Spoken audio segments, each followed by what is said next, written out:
Good day, Aaron.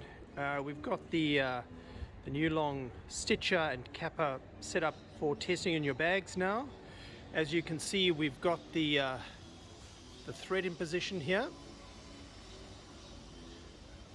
That's the infeed for the bag. The bag comes through. It's then trimmed. The capping is then applied and the heat is activated and sealed to the bag as it goes through. Here's your control panel with your temperature settings, which we've got set there at the moment.